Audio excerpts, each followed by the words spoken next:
School committee meeting to order on February 28th, 7 o'clock.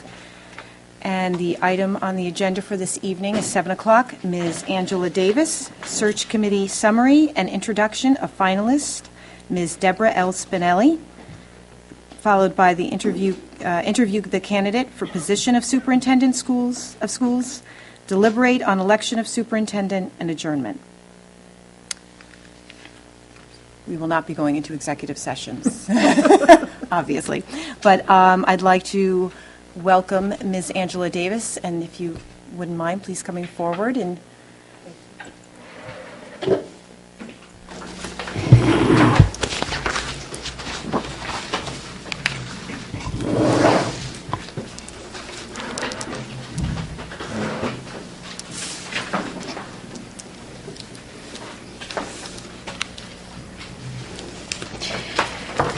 Madam Chair, members of the Foxborough School Committee, faculty, administrators, parents, and students, good evening.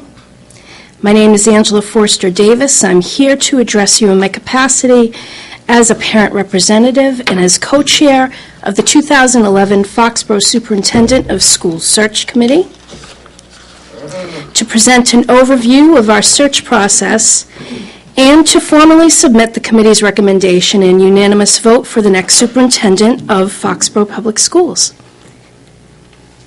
I last sat here before you as co-chair of the 2007 search committee and presented Dr. Martis to the school committee as the candidate for superintendent.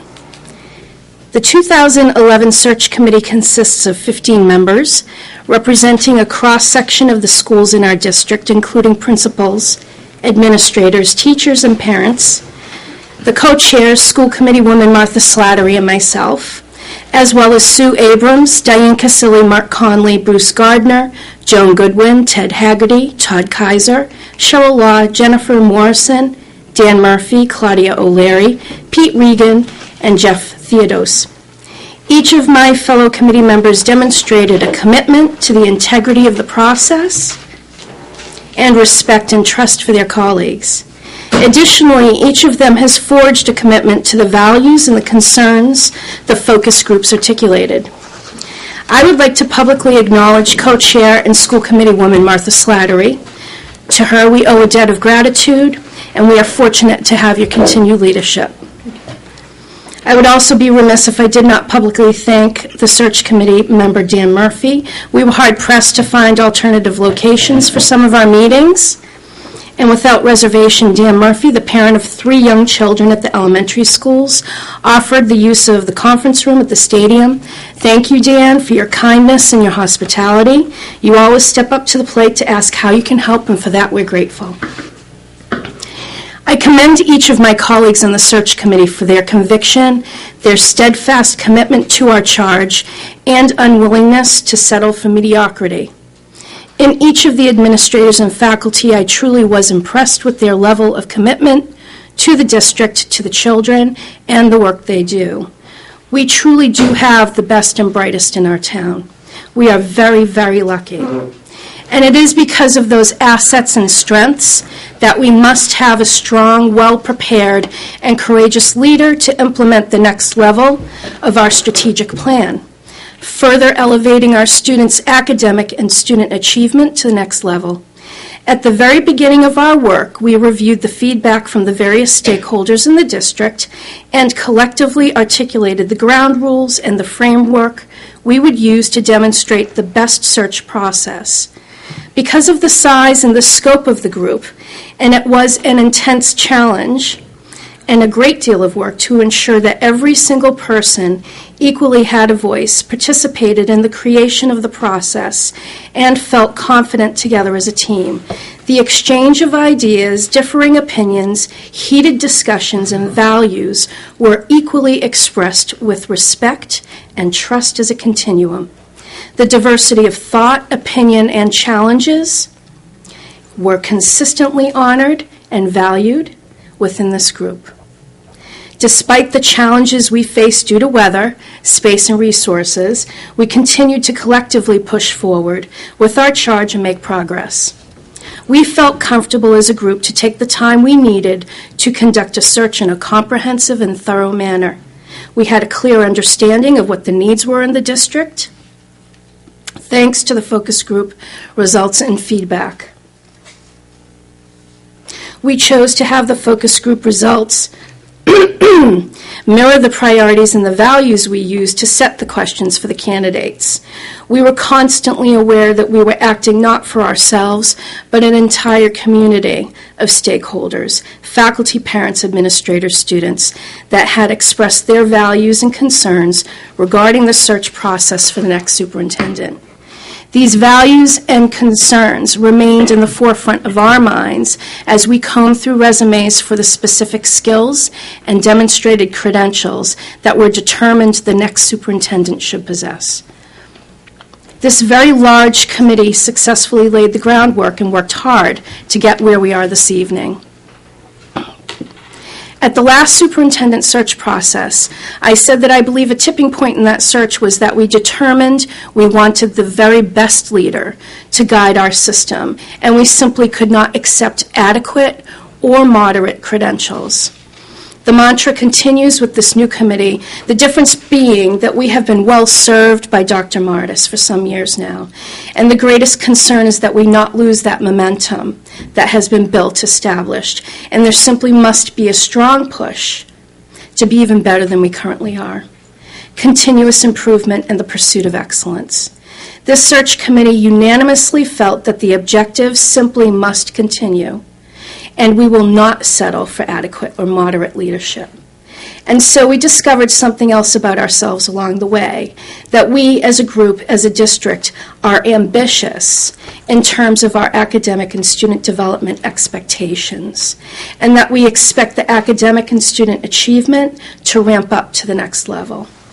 We also realize that the best candidate will also have ambitious initiatives and just the right style of leadership so that the educators, administrators, and the students will be successful with their pursuit of successful academic momentum and student achievement. Now to the recommendation of the search committee and the candidate. There is only one person our committee of 15 people unanimously decided is best suited to lead Foxborough Public Schools into the next phase of our great expectations. Our careful analysis of the focus group data, our dialogue regarding skills, experience, and qualities determined the must-haves for the next leader. And so we combed through 26 applications, interviewed candidates, and in the end, we are confident 100% in only one candidate. This candidate has already demonstrated the ability for the stakeholders to feel invested and respected, be innovative and forward-thinking. It is important to note that this candidate's ambition radiates first and foremost a clear dedication to the educational process, philosophy, and student success. The committee agreed that we want the next superintendent to be exceptional because with Dr. Martis leaving, there are big shoes to fill. And it was clear we did not want Foxborough to be a beta testing ground for a candidate. We have high standards for our children and ourselves, and we expect our next leader to possess high standards in relation to the vision of our educational structure and future. It is for that reason, with great confidence and vigor, that the search committee is putting forward one candidate. This is without a doubt the best candidate to take Foxborough Public Schools to the next level of excellence. Our committee voted unanimously to put forward Deborah Spinelli as the candidate to be Foxborough's next superintendent of schools. Spinelli has a bachelor's degree in elementary ed, a master's in special needs, CAGS in educational leadership, and the following certifications: superintendent, assistant superintendent, supervisor, director, all levels, consulting teacher of reading K through 12, moderate special needs K through 12, elementary ed K through 8. She has served with accolades as an assistant superintendent in 2 distinctly different school districts since 2003, and she has served as a K-8 program specialist and Title I director, a reading specialist, and received the 2003 SAGE Award, the Council of Administrators of Compensatory Education, the 2002 Mass Department of Ed Andrew Mountain Award, as well as the 2001 Title I State Leadership Award. She has served as faculty at Salem State, on the National Governors Association and Mass Department of Education Adolescent Literacy Task Force, the Reading Leadership Team, and has numerous memberships, and also finds the time to provide, I might add, professional development and parent training for the Mass Department of Ed and school districts on a variety of topics, including MCAS data analysis, balanced literacy, differentiated instruction, reading comprehension, just to name a few. She has been directly responsible for all aspects of curriculum instruction assessment, program development, academic achievement, data analysis, professional development, mentoring programs, teacher licensure, certification, state and Fed grants, fiscal management, evaluation of administrative personnel, and other related duties right here in Foxborough. She has been a very busy leader and respected leader. And she likes to let people know how proud she is to be part of such a dynamic administrative team here in Foxborough. She recognizes the current strengths and weaknesses in the district, and she wants to continue the good work. Spinelli demonstrates a deep commitment to the town she lives in and the schools that educated her children. She is fully invested here in Foxborough. Her work here has already helped to shape the lives of our children, encourage and lead the teachers and administrators, and she has had one of the very best mentors and superior educational leaders in Dr. Martis. It just doesn't get any better than that. And she has already proven her ability to address the needs of the students, faculty, administrators, parents, and the other stakeholders in this district to foster a new culture that includes standards of educational excellence, trust, collaborative spirit, respect, encouragement that everybody in our schools deserves. The Foxborough community has a unique opportunity to appoint a ready and uniquely qualified candidate as the next superintendent. As I said back in 2007, we want to be the best, but it is not enough to want to be the best.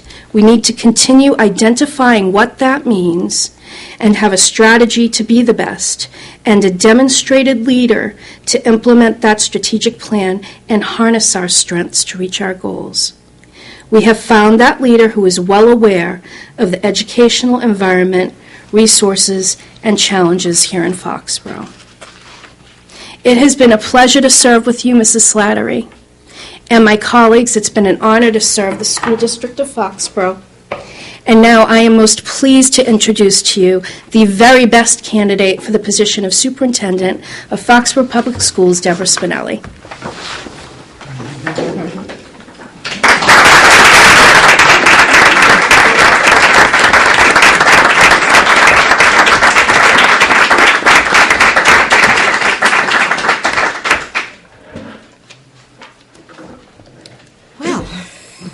She looks vaguely familiar. Welcome. Thank you. I'd like to thank you for having me here, and thank you to the search committee for all the time and the effort that you put in on behalf of the students of Foxborough and the community. And I appreciate it. I can imagine how much time it was. And thank you for inviting me here tonight.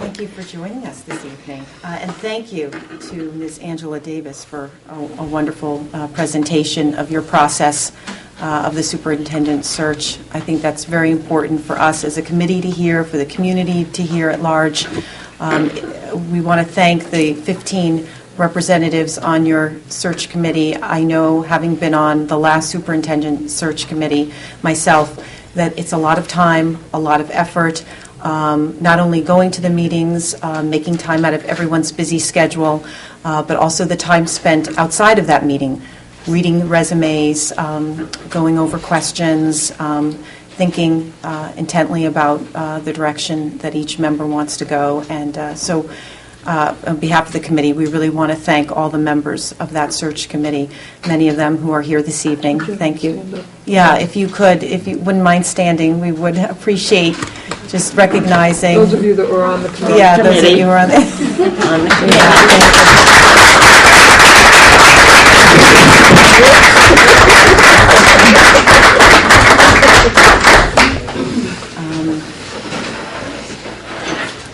it's very impressive, the work that all of you did, and the confidence that you have coming forward with our finalist this evening. So we thank you very much for that, for your volunteerism.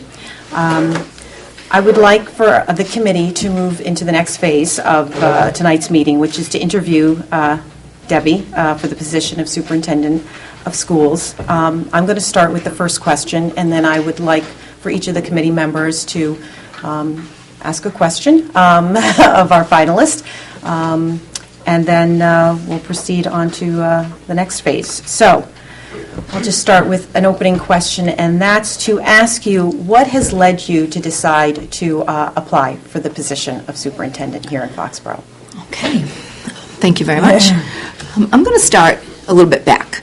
My husband and I moved here almost 31 years ago this summer. And we didn't know anyone in Foxborough. We didn't have relatives here. We didn't have friends here. We just drove through the town and realized that there was something special about it. I don't know if it was the Common, the Rotary, driving around town, every neighborhood, whatever it was, we decided that this is where we wanted to live and raise our family. So we have lived here for those 31 years and have become very invested in the community. And our children went to school here. We have a daughter and a son. Our daughter has earned a doctorate in physical therapy. Our son is about to graduate from law school. So we very well know from a parent perspective what a great education your children can get here. And I also feel that that helps me understand the school system from a parent perspective. We've been through it. We understand what happens at each level, what the culture of the schools are. And so I'd say that's the very first thing that led me to want to be the superintendent, is that I feel that I bring that to the table. I guess second of all, over the last 8 years, I've been an assistant superintendent for 3 different superintendents, as you know, in Stoughton and here. And I've worked for 3 different people who have different styles, different strengths. And all along the way over these 8 years, I've watched, I've listened, and I've learned. And I think it's helped me to take the best of all of those styles and those people into this situation. And over the last few years, I feel like we've done some unbelievable things, our team here, and we do have, as Angela said, a lot of momentum going. So for me, I can honestly say that giving it a lot of thought, and I know that I love the job that I do. I think everybody knows that. Every job I've had, I love. And I think it shows that I love the job that I do. And I know I will love the next job if this is the next job that I am meant to do. And I think that passion comes across. So when I thought about whether this was the next step I wanted to make, and having learned from wonderful people and very talented people, I felt that I did come to the conclusion that I want to be a superintendent. And of course the best match is here, where I'm committed. It's my community. My children went here. I have the personal commitment, the professional commitment. And everyone knows that I worked here for 12 years before I went to Stoughton, made the decision to go away and work somewhere else and learn and grow, different situation, which was a wonderful experience. But when I chose to come back, that really meant something, because this was where I felt I belonged. And this is where I feel I can contribute. So I do want to be this superintendent. And once you decide that that's where your commitment lies, you kind of just go from there. So once that decision was made, I was really fully invested and confident that I could be that person. So I bring all of those things to the table. And I think that knowing the system so well, inside and out, the programs, as we sometimes joke about it, the machine, what really goes on behind the scenes to create optimal learning experiences for students like our friend Eddie here and all the other kids in the system, and what does it mean to run programs that are good for teachers and that give them the inspiration to go on, and all of those things I think I know really, really well from the inside out. And I decided that my intimate knowledge of the school system as a professional who grew up here professionally, as a parent, and now as an administrator, that all of that knowledge helps me make better decisions about what teachers need, about what students need, and that same knowledge and good decision-making thought I would carry forward to the next position. So I think that all of those things together are what made me come to the conclusion that I really did want to be the superintendent, and I feel I'm prepared, and I feel I've had some great mentoring and have learned a lot by watching and listening, and I think I'm ready. Excellent. Thank you. I'm going to open it up to the rest of the committee. I have a question. One of the things that people were interested in, as I talked to people around the community, they wondered about longevity, because we did this 4 years ago roughly, and here we are doing it again. So I guess my question to you, Deborah, is where do you plan on being in 5 years? Well, hopefully, sitting right in that chair right over there. I think I would have to swap sides, but I think it's my better side. Although I'm not sure I've had a good side for the last 20 years, but that's okay. I would hope I would be sitting in that seat, because I don't know when I plan to retire. I have a lot of energy, a lot of passion for this work, a lot of commitment. My commute is good. And I'm not, at this point in my career, I know myself pretty well, personally and professionally, and I am not interested in making another move in my career. This is where I belong, and this is where I will stay.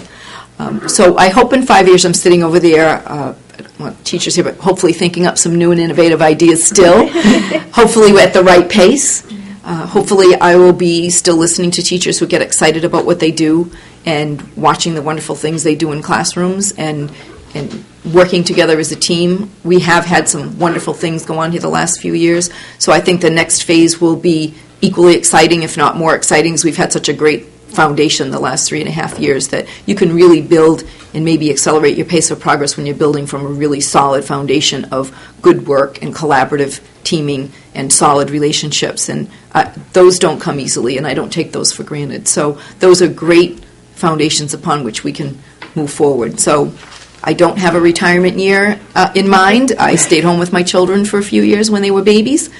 Can't take those years back, and just loved those years, but that also puts me in a place, like I know a lot of you hear a lot about in the media about people who are educators know when they're retiring, but when you have that type of break in service, then those years don't count. So I don't really have a time frame. So hopefully we're still here doing great things together, and that's my vision.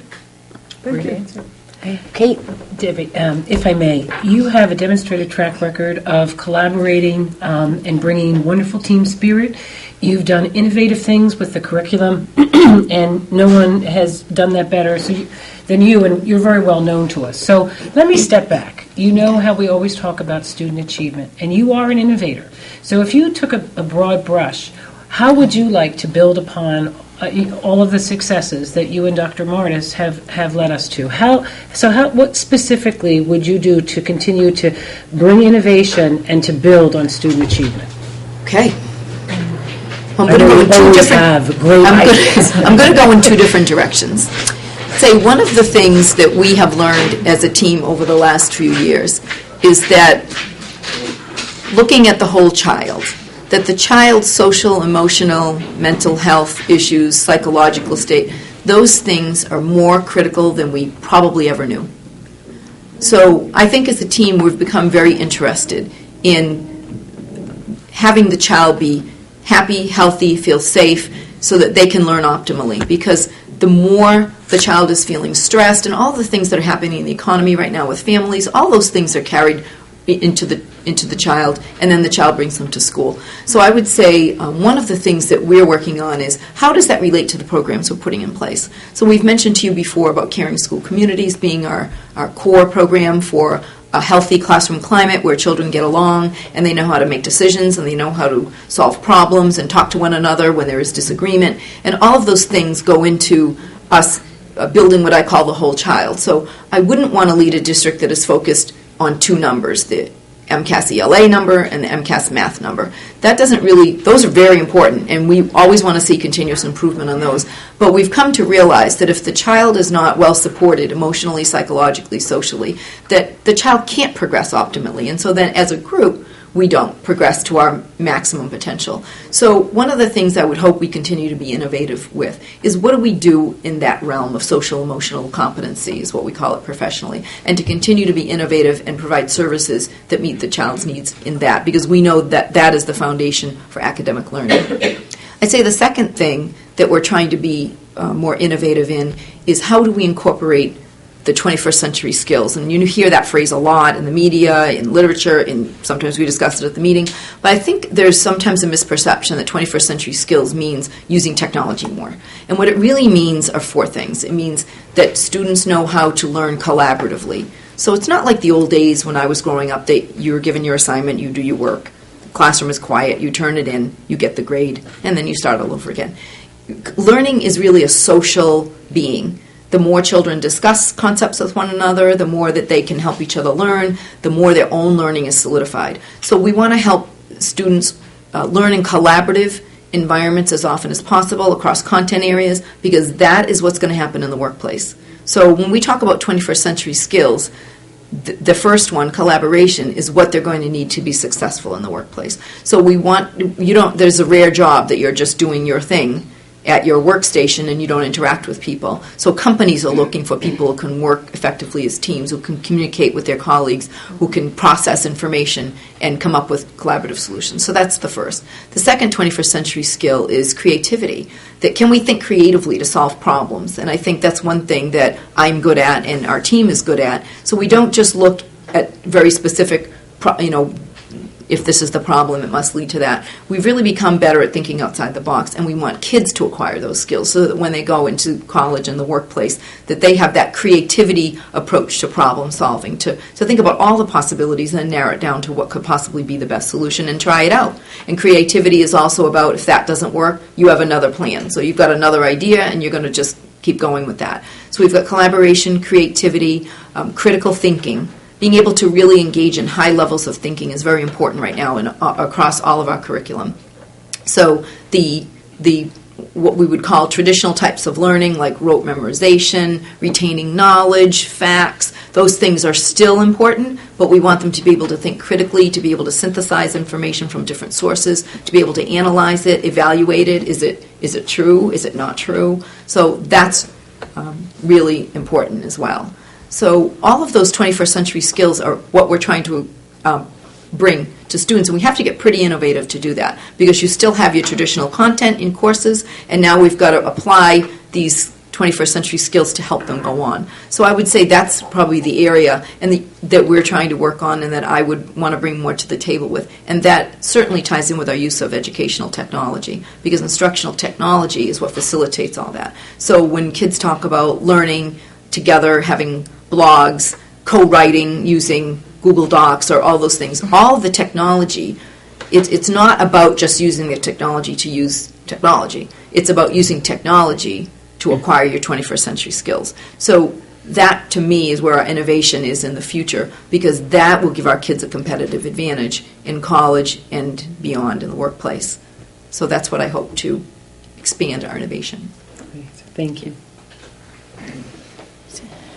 Anyone else have any questions? Bruce or Bev? I do. Do you? Well, Debbie, it's great to see you. As you know, I had a chance to talk to you a little bit at the search committee, but at the same time, Martha and I tried to be pretty quiet and let other folks have an opportunity, knowing we'd have this opportunity tonight. You come to us with a wealth of instructional experience that will do our students very well. My question is around operational management. And one of the things we did discuss was how you would manage things operationally, especially in the difficult budget times that we find ourselves in as a town in this economy. And so I'd like your thoughts on how you would manage the superintendent requirements to not only be a strong instructional leader, which we value tremendously, but also manage the district operation. Okay. I'm going to start with the operational part, and then we'll move into budget. The operational piece is really important, because I think every person who works for us has to understand how what they do facilitates learning. Because sometimes you can get so bogged down in the job that you do that you forget that it's all to support student learning. And I think that would be an important part of my role as superintendent, is to remind people that everything they do facilitates student learning. So I'll give you an example. Our bus drivers. We've got a child getting on the bus in the morning. Maybe they didn't have such a hot morning. The bus driver who greets them, who cares about them, who asks about them, could be the person that sets them off in a different direction and helps them to have a good day, so when they get off the bus, they're a little bit more relaxed and they're ready to learn.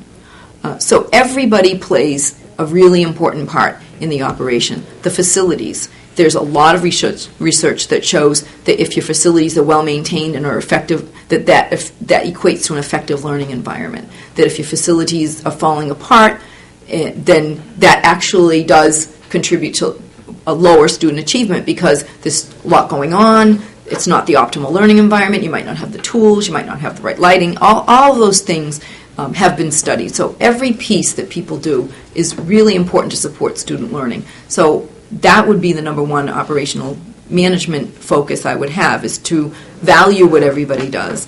And I think for me, it would be important to learn what are the challenges in all of those positions. So what's the challenge of the food service staff? We know we're challenged by having kids pick healthy choices, for example, even if we offer them, sometimes they don't. So what are the challenges they face in their job? So I'm not saying, it would be reality TV undercover boss or anything, but I do think that it would be important for me to better understand all of the operations that I may not have direct interface with right now. I certainly appreciate them from my perspective and from a parent perspective, but I think to help other people appreciate what they do to contribute to the organization is important, because if people feel that they are encouraged and valued in whatever role they play, then people do better.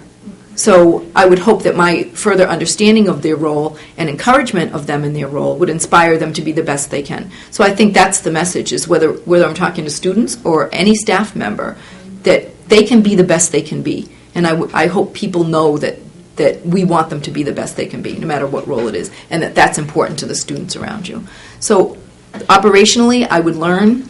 I said in the preliminary interview that I think people might assume that because I've been here for 3.5 years, that I would just look at things with the same eyes.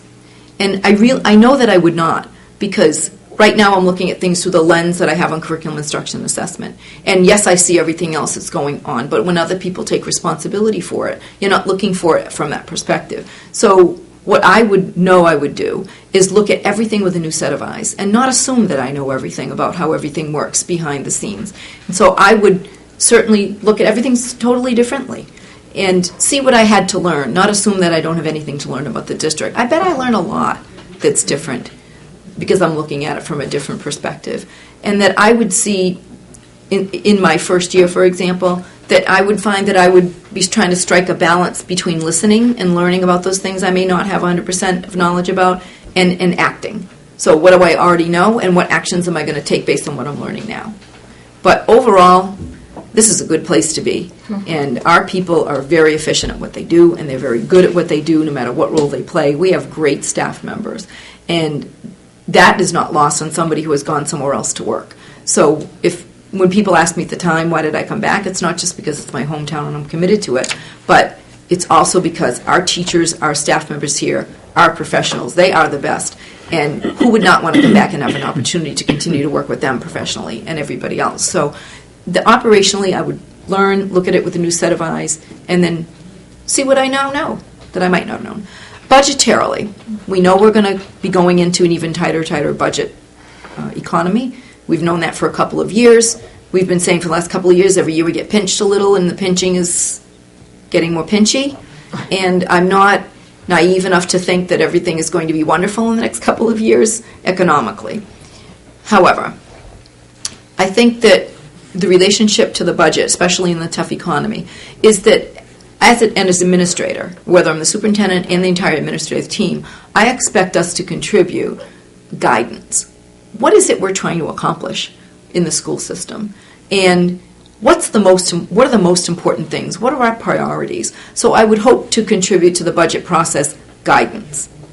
The second thing is creativity. So when we talk about what we want kids, how do we want them to be able to think? We have to think more creatively. The less money you have, the more creative you have to get. So let's think outside the box. What are some ways we could get the same job done in a different way, maybe more efficiently, maybe just a little bit differently, maybe make some shifts here and there? So I would expect to bring that creativity and problem solving to the table as well.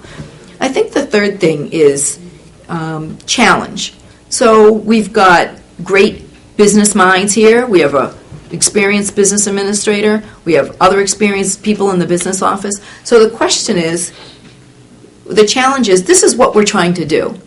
This is where we're trying to go. How can your knowledge of financial management help us do it in a different way? So the creativity might come from that end. So it's really all about the process and how we work collaboratively together.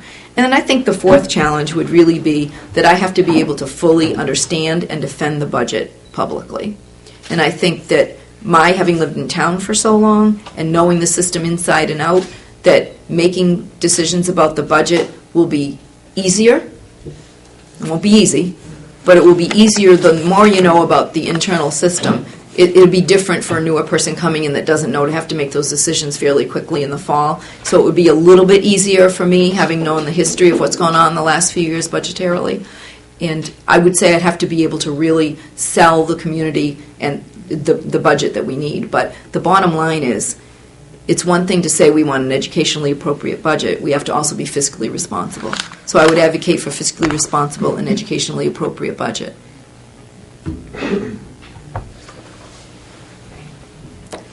Bev, do you have any? I would think you'd be all questioned out. Well, I've never And been accused of a personally- lack of words. Personally, I have no questions for you, Dr. Spinelli. I have great admiration and appreciation for you. To me, you are the leader that we need here because you lead by example. And to me, that is the personification of what real leadership is. And my deep appreciation comes in a huge thank you for changing your mind. When you first came, you stated publicly you had no intentions of moving everywhere because you loved your job. Thank you for changing your mind. Thank you. Glad I did. Do you have another Katie, question? if I can, let me Absolutely. ask a Go ahead. follow-on. Sure. And this is a little bit more of a personal question. Sure. But it's a follow-on to the budget and the operational question. As a subcommittee, we talked about taking you out of the job that we all as a committee have seen that you love and putting you into an unknown. And we don't want to take you out of something that you love and put you potentially into something that you wouldn't love as much. So I'm sure you've wrestled with that. And I just wonder what thoughts you have to help us feel like we are making the right decision for you, because we do care about you. Oh, my. That's a different question. Okay. I have never not loved the job I had. So when I was a reading specialist, I loved it. When I taught 6th grade in another town, I loved it. When I became the program specialist, I loved it. I thought I was going to love every job I had for the rest of my career. So I haven't yet met a job in education I don't love. So I must be in the right field. That's kind of the conclusion I came to. I would say that I'm not worried about that, because being here and leading this wonderful team that we have to the next exciting phase and building on the wonderful work that Dr. Martis has done and all of you have done, quite honestly, to set that foundation for us is exciting for me. And I have been an assistant superintendent for 8 years. So I think I'm ready to take on some new challenges. And I find it interesting and exciting. And I don't think I'll be that far away from instruction or the academic leadership. We've got a great team. We talk all the time, and we are of like mind. So I envision not missing it so much because, it's right next door. So I think that you just look at things a little bit differently. And I'm not worried about that at all. I haven't yet had a job I don't love, and knowing the wonderful people we have here in the entire district as a team, I would just be proud and excited to be their leader. And I think that will make me love it. Will be the people and the things that, the work that we can do together. Thank you. All right. I guess I'm sensing that there's no further questions. Am I correct? Well, I would. Oh, Bruce has spurred me on. Okay. Thank you, Bruce. okay. Your success is so very important to us. We know you're going to be successful. And the only concern I have is that no matter how well the foundation we build, superintendents sometimes are not treated as well by this town. So I want to be a little daring and ask you, what kinds of things can we do? Because we are, I think, very committed to making sure that you are successful. What kinds of things can we do to ensure that? And the second is, I'm most concerned about filling that assistant superintendent as soon as possible so that you have the right-hand talent that you need, just as you were Dr. Martis's right-hand person that he was able to lean on while he went and did wonderful things for us. So could you maybe speak to those two things, what you need to, so that we know we can kind of run interference and get those things for you? And Yes.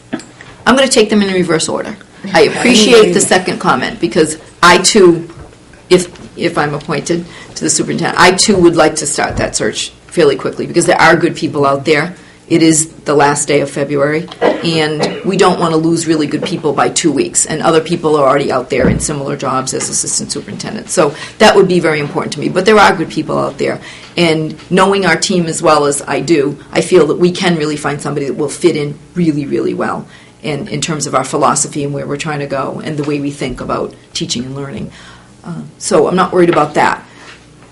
The first part is a great question, and I'm going to start by talking about the relationships with the town side, because over the last few years, I can say that when I first came back here in 2007, when Dr. Martis came back and I came back, and then now, the difference between the relationships and the partnerships with the town side and community agencies and businesses from then till now is huge. So what I didn't see when I came back, I now see all over the place. So the work that the committee has done, that Dr. Martis has done, that our administrators have done, that other people have done to reach out and create those partnerships and that feeling of trust and mutual respect is a favor to me. So I think that's one thing that has already happened that will help me as superintendent, because the relationships and the partnerships we have with the Y, with the craft organization, with the Rotary Club, all of those, what they bring to the table to our schools is so enriching and has really accelerated in the past 3.5 years. So I would continue with those partnerships. And we have the YMCA fundraising breakfast tomorrow, so if anybody's inclined, that's a good cause. So I think those partnerships that I have participated in, and I have those connections as well, is really, really important. So for me, the success is based on the relationship with those people and with the town side in terms of budget, and Paul and Chris and you have built that trust. So the foundations that you have already worked hard to lay will be part of what will help me be successful. The other part of that is that as we move forward with those things and we get more challenged, I think it's really important how we treat each other when the times get really tight. So that the tighter the finances get, the more people start scrapping a little bit. But that has not been happening here in Foxborough, because we've been able to maintain those relationships and really have good professional dialogue. So what I would hope is that my personal characteristics, I'm very collaborative, I want to get the dialogue going, I want to keep talking, even in tough times, whether you're talking about collective bargaining, whether you're talking about budgets downside with the advisory committee. If you just keep talking, you can usually find a way through. So I think that my personality, that I never give up, I don't give up on anybody, I don't give up on an individual. And I'm glass half full. I always think the best of people, and I think the best of people's intentions. So I think if I bring that to the situation, that will help me be successful. As far as what the committee can do, other than the foundation you've already laid, I would say that continue to support the role of the administrators in the district. I think you already do that. So I wouldn't want to change a thing at this point. I would just want to continue to enhance what we have going.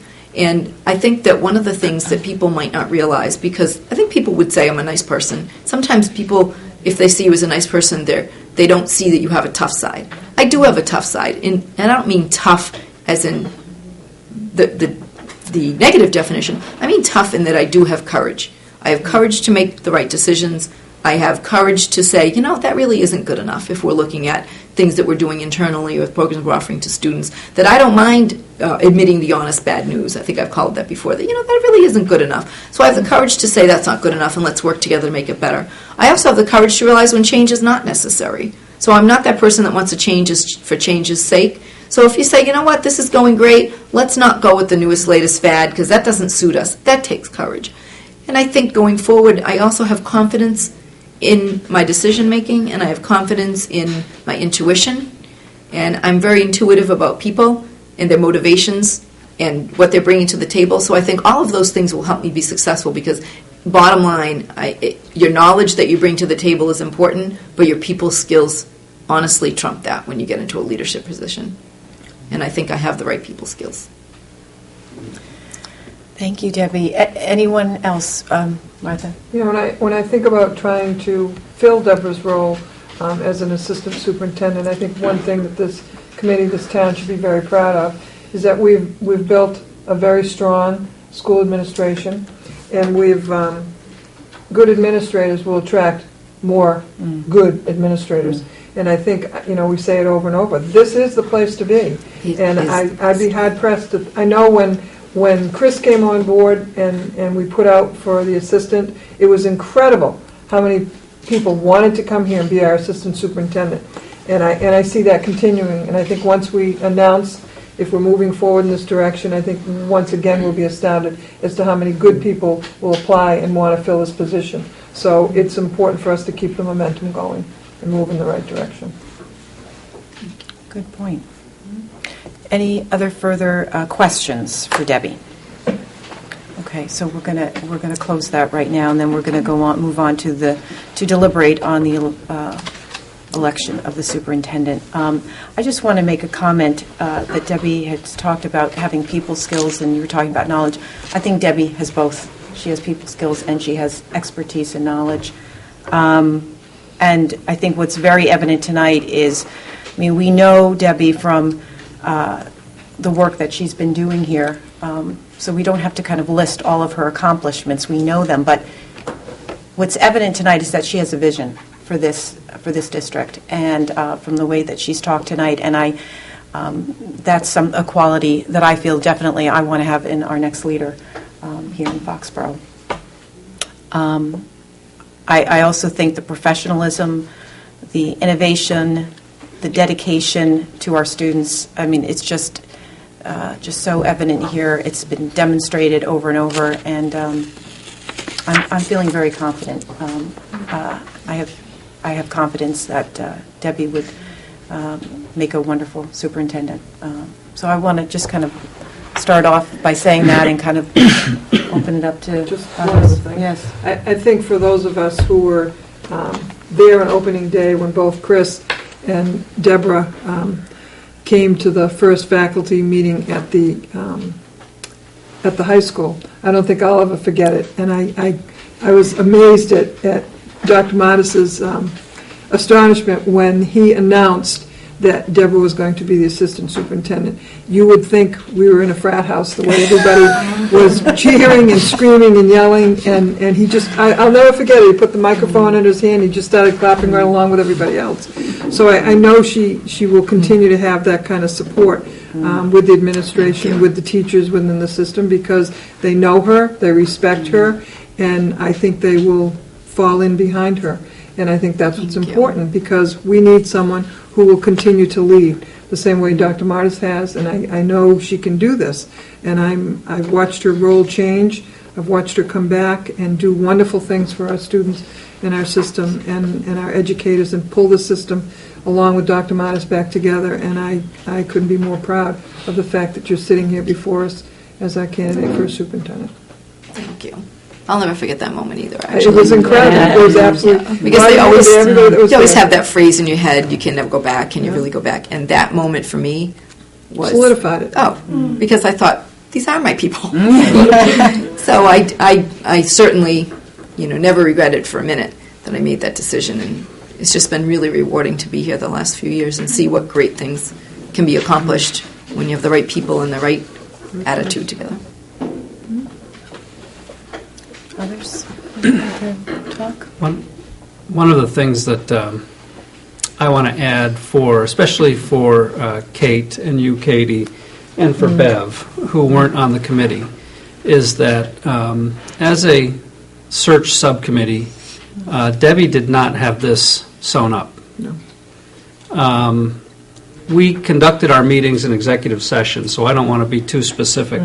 But I do think can't be, correct. But I do want to provide a little bit of additional background to the good comments that Angela Davis made, and I want to thank publicly Angela for helping lead us again.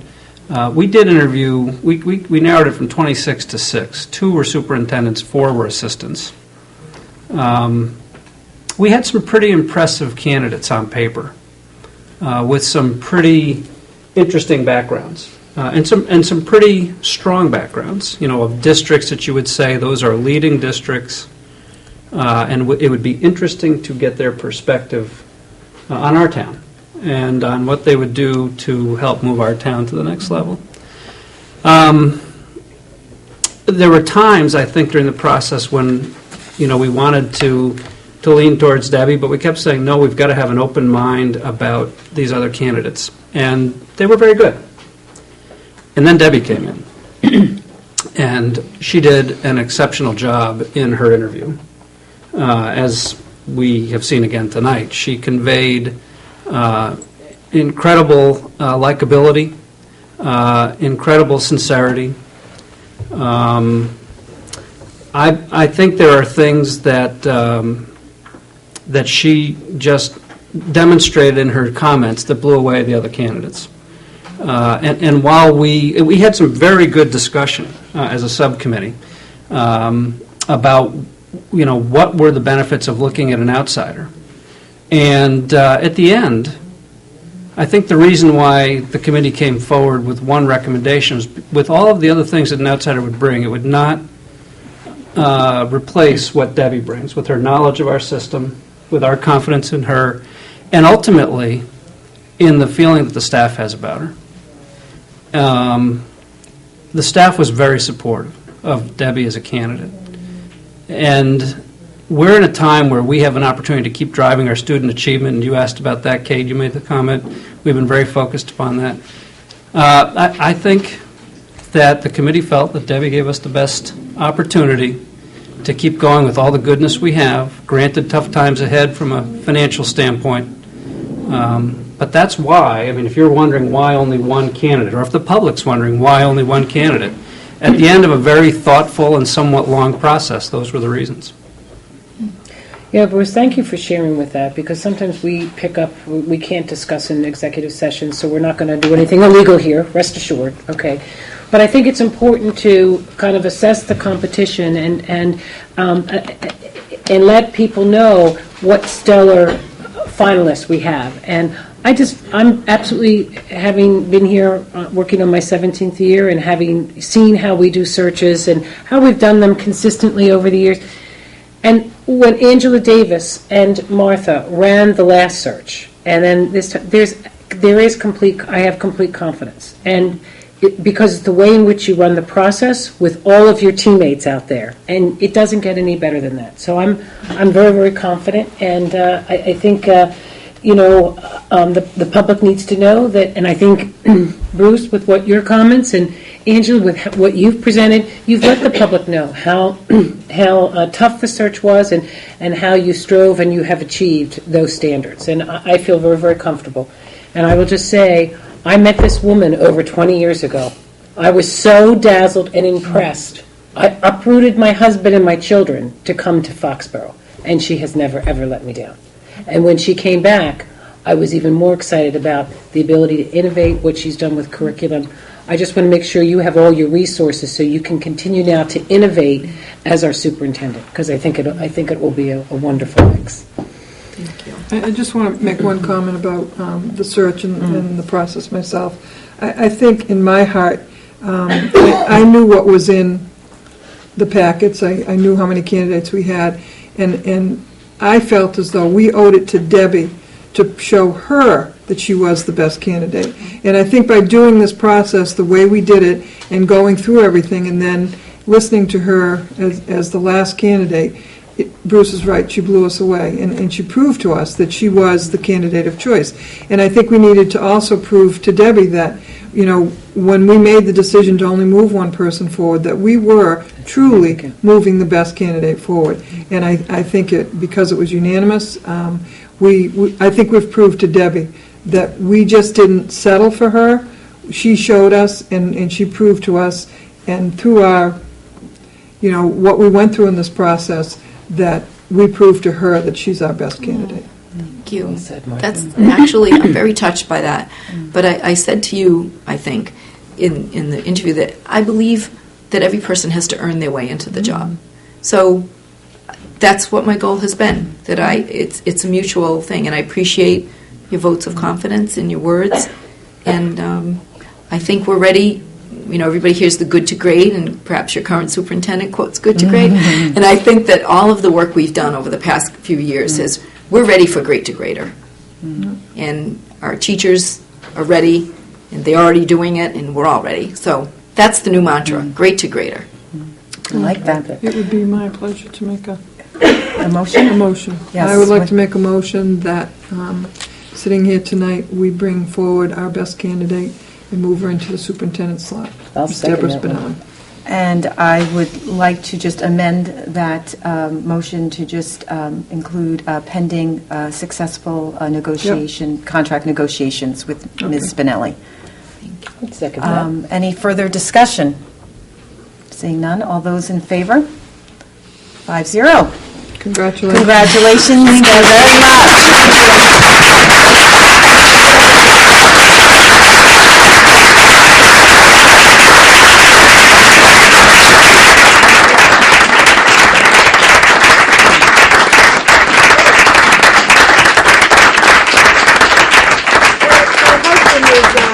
Sitting in the audience, and That's I'm right. sure you couldn't be proud of her right now, Dawn. That's I think right. she needs a hug. Actually, my husband is here.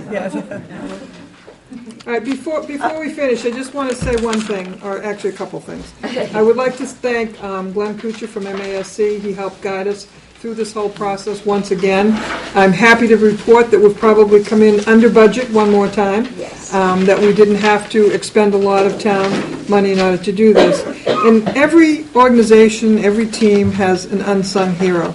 And sometimes I don't think we take the time to say thank you to somebody who really does stand out in the office or whatever. And quite honestly, Angela and I could not have done this job without the help of Wendy. So I would like to publicly thank her. I know one night her and I got together, and would you believe we put together 26 times 15 packets. And we had to work through trying to run out of Toner. We ran into a machine that didn't Kept work, jamming. unfortunately, kept jamming. And there's Wendy down on her hands and knees. And having been in her office and seen some of her flowers, I just want to offer this as a token. It's spring. I won't go in there, Martha. And I would testify like so thank you very much.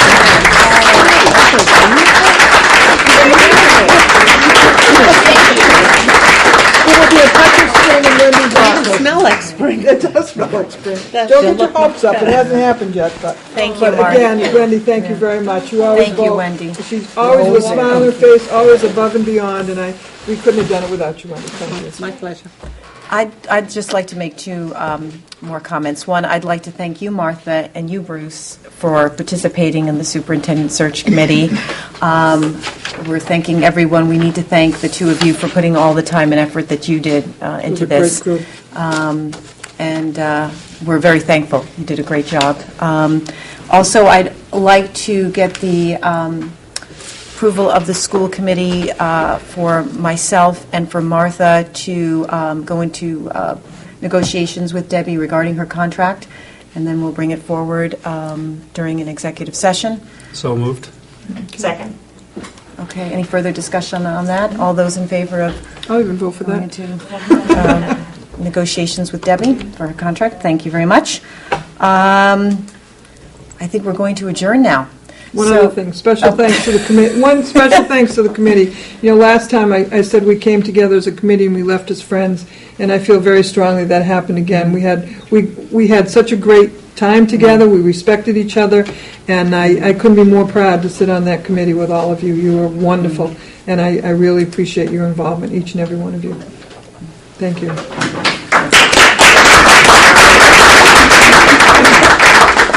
I'll make a motion to adjourn. Okay, second, further discussion? Seeing none, all those in favor of adjournment? 5-0. Good night.